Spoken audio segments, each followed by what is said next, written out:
नमस्कार साथियों। चीन ने भारत का करीब 38,180 किलोमीटर का हिस्सा पर कब्जा कर रखा है।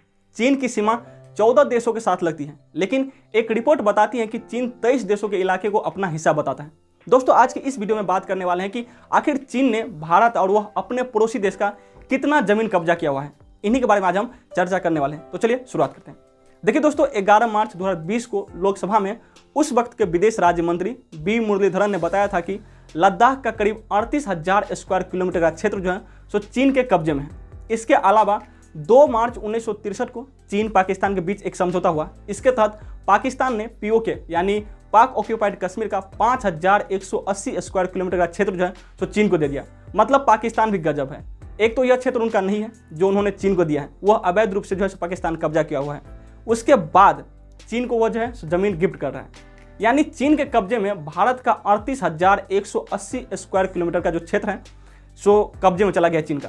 कई देश ऐसे हैं जिसका तो इतना एरिया नहीं है जितना चीन ने भारत का जमीन को कब्जा करके रखा है। अभी जितने भारतीय हिस्से पर चीन का कब्जा है उतना एरिया स्विट्जरलैंड का भी नहीं है। मतलब कुल मिलाकर चीन ने भारत के 43,180 स्क्वायर किलोमीटर का जो है हिस्सा पर कब्जा जमा कर रखा है। जबकि स्विट्जरलैंड की बात करें तो स्विट्जरलैंड के पास महज 41,000 स्क्वायर किलोमीटर का जो है सो क्षेत्र है। मतलब यह हुआ कि जितना बड़ा स्विट्जरलैंड है उससे भी बड़ा क्षेत्र चीन ने भारत का कब्जा करके रखा है। साथ ही दोस्तों, चीन जो है सो अरुणाचल प्रदेश के 90,000 वर्ग किलोमीटर के इलाके को अपना जमीन बताता है। वह अपनी भाषा में इस क्षेत्र को जेंगनेन कहता है। चीन अरुणाचल प्रदेश को दक्षिणी तिब्बत कहता है। उनका कहना है कि तिब्बत हमारा है और अरुणाचल प्रदेश जो है तिब्बत का दक्षिणी हिस्सा है। इस आधार पर अरुणाचल प्रदेश भी हमारा ही है। जब भी भारत के वरिष्ठ नेता या अधिकारी अरुणाचल प्रदेश के दौरे पर जाता है तो इस पर चीन हमेशा से नाराज रहता है और वह आपत्ति जता देता है। दोस्तों, रूस और कनाडा के बाद चीन सबसे बड़ा देश है। इसका कुल एरिया 97,06,961 वर्ग किलोमीटर का है। इसमें से 43% यानी 43% वैसा जमीन है जिसे चीन ने दूसरे देशों से हड़पी हुई है। चीन के सभी पड़ोसी देश उसके विवादित विस्तारवादी नीति से हमेशा परेशान है और परेशान रहता है। यह दुनिया का पहला ऐसा देश है जिसकी सीमा सबसे ज्यादा देशों से मिलती है और इन सभी देशों के साथ चीन का किसी न किसी तरह का सीमा विवाद चल ही रहा है। दोस्तों, मैंने वीडियो की शुरुआत में ही आपसे कहा था कि चीन की जो सीमा है वह 14 देशों से लगती है, लेकिन एक रिपोर्ट के मुताबिक चीन जो है सो 23 देशों के इलाके को अपना हिस्सा बताता है। चीन के जो 14 पड़ोसी देश हैं Bharat, Nepal, Pakistan, Afghanistan, Bhutan, Myanmar, Laos, Vietnam, Kazakhstan, Kyrgyzstan, Tajikistan, रूस, उत्तर कोरिया, मंगोलिया, यह सभी 14 देश जो है सो चीन का पड़ोसी हैं और उन सभी देशों के साथ इनका सीमा विवाद चल रहा है। पहला है पूर्वी तुर्किस्तान। दोस्तों, चीन ने पूर्वी तुर्किस्तान पर 1949 में कब्जा किया था और आपको जानकर आश्चर्य होगा कि इसका कुल एरिया जो है सो ईरान जितने बड़े देश के बराबर है। दोस्तों, पूर्वी तुर्किस्तान को चीन सिंजियांग प्रांत बताता है। यहाँ की कुल आबादी में 45% यानी 45% उइगर मुस्लिम का है, जबकि 40% हान चीनी है। दूसरा है तिब्बत। 23 मई 1950 को चीन के हजारों सैनिकों ने तिब्बत पर हमला कर दिया और तिब्बत पर कब्जा कर लिया। पूर्वी तुर्किस्तान के बाद तिब्बत चीन का दूसरा सबसे बड़ा प्रांत है। इसका कुल एरिया दक्षिण अफ्रीका जैसे देश जितना बड़ा है। यहाँ की आबादी में 78% यानी 78% बौद्ध धर्म को मानने वाले लोग रहते हैं। तीसरा है इनर मंगोलिया। दूसरे विश्व युद्ध के बाद चीन ने इनर मंगोलिया पर कब्जा कर लिया और आपको जानकर हैरानी होगा कि इनर मंगोलिया का जो क्षेत्रफल है कोलंबिया जितने बड़े देश के बराबर है और इस पर भी चीन ने कब्जा जमा कर बैठा है। चौथा है हांगकांग।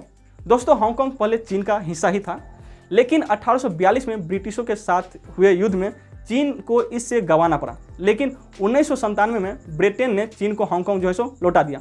लेकिन इसके साथ ही 1 कंट्री 2 सिस्टम समझौता भी हुआ, जिसके तहत चीन जो है सो हांगकांग को अगले 50 साल तक राजनीतिक तौर पर आज़ादी देने के लिए राजी हुआ। ये तो कागज़ पर बोल दिया गया, लेकिन हकीकत क्या है वो आप सभी लोग जानते हैं। हांगकांग के लोगों को विशेष अधिकार मिले हैं जो चीन के लोगों को नहीं है, ऐसा कहा जा रहा है, पर हकीकत क्या है वो आप सब लोग जानते होंगे। 5वां है मकाओ। मकाओ पर करीब 450 साल तक पुर्तगालियों का कब्जा था। दिसंबर 1999 में पुर्तगालियों ने इसे चीन को ट्रांसफ़र कर दिया। मकाओ को ट्रांसफ़र करते समय भी वही समझौता हुआ था जो हांगकांग के साथ हुआ था। हांगकांग की तरह ही मकाओ को भी चीन ने 50 साल तक राजनीतिक आज़ादी दे रखी है। दोस्तों, कहा जाता है कि किसी भी देश का क्षेत्रफल कभी नहीं बढ़ता है, बल्कि वहाँ की जनसंख्या बढ़ता है। आर्थिक रूप से वह देश मजबूत होता है। लेकिन चीन ऐसा देश है जहाँ क्षेत्रफल भी बढ़ता है। मतलब पूरी दुनिया को गलत साबित कर दिया चीन ने कि जो आप कह रहे हैं कि क्षेत्रफल नहीं बढ़ता है, ये सब गलत है। चीन जैसा देश होना सब बढ़ता है। दोस्तों, आप सभी लोग जानते हैं कि चीन और ताइवान के विवाद के बारे में चीन दावा करता है कि ताइवान उसका ही है, जबकि ताइवान खुद को एक स्वतंत्र देश मानता है। दोस्तों आपको जानकर हैरानी होगी कि चीन सिर्फ देश या जमीन पर अपना हक नहीं जताता है, बल्कि समुद्र में भी चीन अपना हक जताता है। चीन जो है सो वह दक्षिणी चीन सागर पर भी अपना हक जताता है। इंडोनेशिया और वियतनाम के बीच में पड़ने वाला यह सागर 35 लाख स्क्वायर किलोमीटर में फैला हुआ है। यह सागर इंडोनेशिया, चीन, फिलीपींस, वियतनाम, मलेशिया, ताइवान और ब्रुनई से घिरा हुआ है। लेकिन सागर पर इंडोनेशिया को छोड़कर बाकी सभी 6 देश अपना दावा करते हैं। जबकि दोस्तों आज से कुछ सालों पहले तक इस सागर को लेकर कोई तनातनी, कोई विवाद नहीं होती थी। लेकिन आज से करीब 6 साल पहले चीन के समुद्र में खुदाई करने वाले जहाज ईंट और रेत लेकर दक्षिणी चीन सागर पहुंचे। पहले यहाँ एक छोटी समुद्री पट्टी पर बंदरगाह बनाया, फिर हवाई जहाज को उतरने के लिए हवाई पट्टी, और फिर देखते ही देखते चीन ने यहाँ पर आर्टिफिशियल द्वीप जो है सो तैयार कर दिया और फिर वहाँ पर सैन्य अड्डा बना दिया।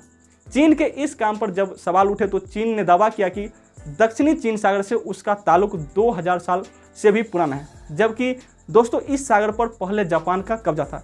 जो चीन है वो झूठ बोल रहे हैं, क्योंकि इससे पहले जो है सो कब्जा तो जापान का था, लेकिन दूसरे विश्व युद्ध खत्म होने के तुरंत बाद चीन ने इस पर अपना हक जता दिया। तो दोस्तों आज के लिए इतना ही। अगर आप इस चैनल पर पहली बार आए हैं तो चैनल को सब्सक्राइब कर लीजिए। अगर वीडियो पसंद आया हो तो वीडियो को लाइक कर दीजिए, और हाँ, दोस्तों के पास शेयर करना मत भूलिएगा।